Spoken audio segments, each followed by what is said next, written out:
Hello everyone, welcome back to my channel. So today what I'd like to talk about is something that is very powerful, something that is really effective with being able to calm the nervous system down, to really help with that body arousal that happens with anxiety. And it's not only effective for anxiety, but it's very helpful in a lot of different areas of life. So the thing is that I want you to understand, which is really difficult to practice, is that when you're having symptoms of anxiety, when your heart's racing, when you feel like you can't get enough air, when you're feeling shaky, you're having nausea, dizziness, you must relax into the discomfort of those symptoms. In other words, you must allow the discomfort to be there. So this sucks. I know, that really sucks. Because we don't always experience things in our bodies that are very comfortable. And especially the anxiety symptoms when you're anticipating the future are really uncomfortable. The truth is that if you're not living in this present moment, you're not truly living. How often are you living in the present moment? How often are you being conscious of life as it occurs, being aware of your surroundings, being aware of what's occurring in your body? How often are you on autopilot? How often are you eating and driving and getting lost in thought, just going through the motions, just one thing after another? How often are you getting caught up in these things? If you're like most human beings, it's a lot. The mind really is programmed this way to always say, what's next? What's next? What's next? And we have a tendency to really focus on finding happiness within the future. I'll be happy when this happens. I'll be happy if this doesn't happen.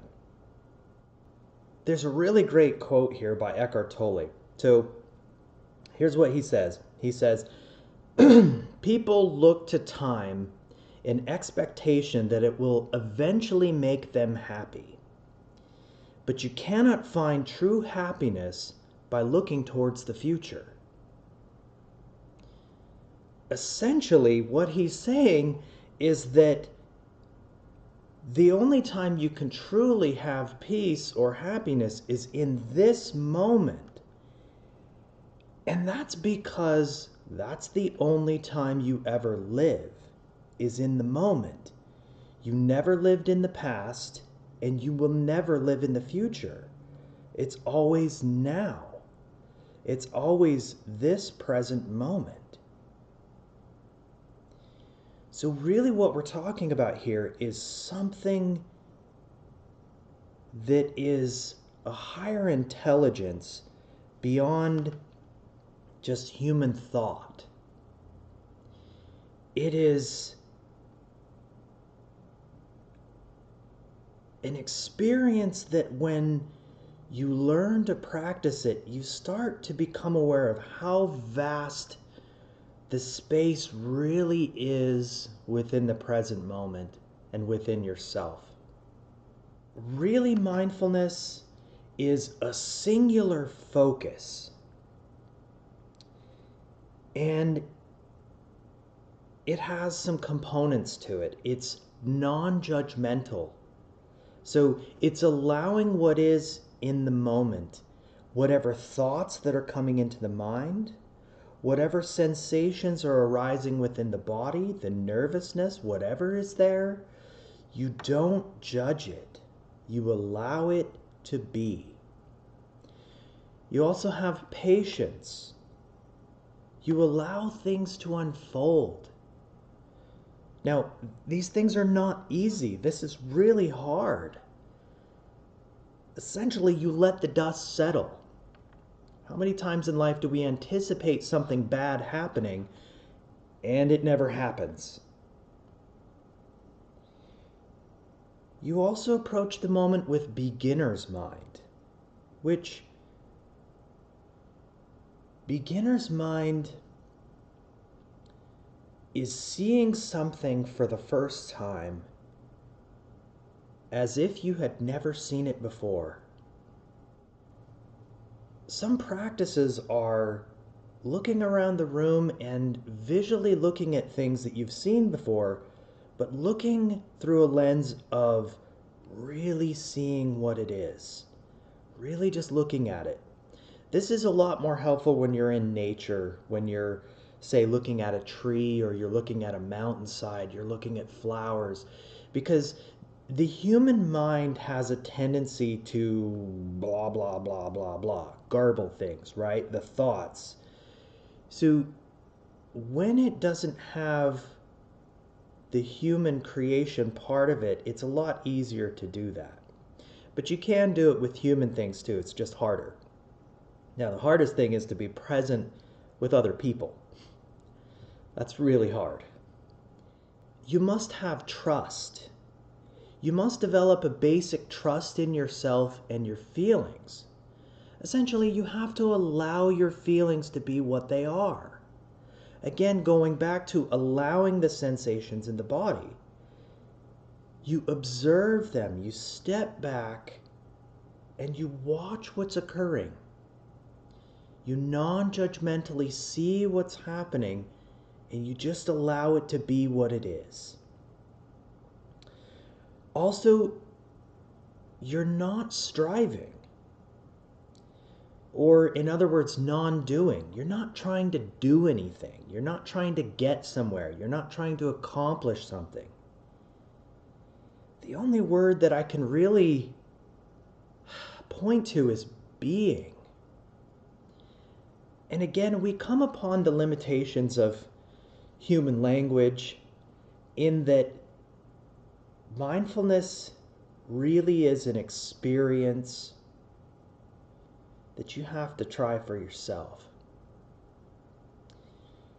It's also about acceptance of what is and letting go. It's accepting whatever comes in the moment and letting go of whatever stress is coming to you, whatever thoughts that are going on in the mind. You step back from them and you just watch them. One of the ways I like to describe this is many times our thoughts are like this. Our thoughts are going blah, blah, blah, blah, blah, blah, blah. Now, how well can I see those thoughts? I've got to do this. I have to pull back from these thoughts and go, oh, so that's what's occurring in me. I start to feel a little bit anger. I'm having thoughts that this person just cut me off in traffic. They shouldn't be doing that. Or I'm having thoughts that something bad's going to happen. I'm going to fail this test. Something bad's going to happen to my loved one. Oh, okay. But if it's like this, you're then consumed by the thoughts. You're identified with whatever is going on in your head. In other words, you're believing the thoughts in your head to be true reality. Now, true reality is this present moment, whatever is. Anything else you add on top of that is an interpretation. It's a judgment. Eckhart Tolle states that people don't realize that now is all there ever is. There is no past or future, except as memory or anticipation in your mind. Now is all there ever is. what happens is the mind creates this static. I imagine it like this big wall of static, just like a radio. You know, you're turning the dial and you hear this, and it blocks everything. There's several layers of this static. You've got your mind static, the thoughts, you've got your emotional static. And it creates this wall that blocks you from true reality. It blocks you from essentially true life. What mindfulness really is coming into the static and opening up a space. It's cutting through the static and opening a space. Now, space is a whole other subject. Look up at the sky at night and tell me what you see there. Of course, you see points of light, you see stars. You know that there's billions of suns in the galaxy, other planets. Yet what's mostly there is empty space. And the mind, the thinking human mind, has difficulty with understanding what that space is. So your human mind is not going to be able to understand what that space is, but you can experience it. And going into the static and creating even a small amount of space is powerful. I hope you enjoyed my video, and in further videos we'll talk more concretely about how to apply these things, what techniques to use, how to really get into the space of the moment. So until then, take care of yourself and be mindful.